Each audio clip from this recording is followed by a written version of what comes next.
Merci, Monsieur le Président, pour la présentation de ce rapport, un sujet présentant un caractère d'urgence.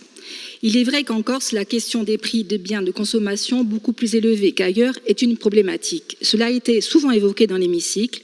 Elle touche toutes les strates de la société. Aujourd'hui, le tissu social est très dégradé. Nous en avons parlé également hier lors de la présentation du compte administratif. Et évidemment, cela touche plus précisément les publics les plus défavorisés.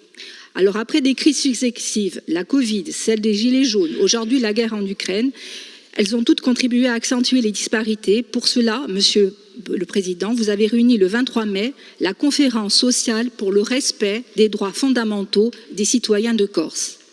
À la suite de ces travaux, riches en échanges avec les acteurs institutionnels, syndicats, associations, collectifs, élus, la conférence sociale a réaffirmé avec solennité et à l'unanimité la nécessité d'intégrer un volet social et économique dans le processus de négociation devant s'ouvrir avec le gouvernement.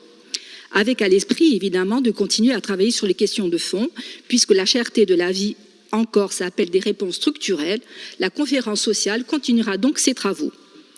Vous revenez devant nous aujourd'hui pour nous faire part de 4 propositions d'adaptation législative et réglementaire. Chèque alimentaire, prime carburant, indexation des retraites, indemnité de retraite. Ces mesures, donc, avec une majoration spécifique pour la Corse. En tant qu'élus, nous sommes tous convaincus que notre vocation première est de répondre aux attentes des Corses, de les représenter, de les soutenir et de leur apporter des solutions.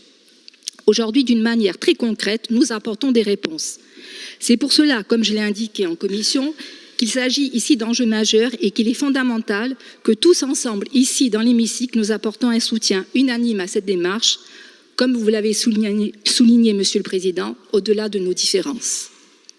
Je conclurai, comme je conclus maintenant à chaque fois que je m'exprime sur le sujet, que notre mandature affiche depuis 2015 un engagement déterminé dans la lutte contre la précarité, toujours dans un souci de faire plus pour ceux qui en ont le plus besoin.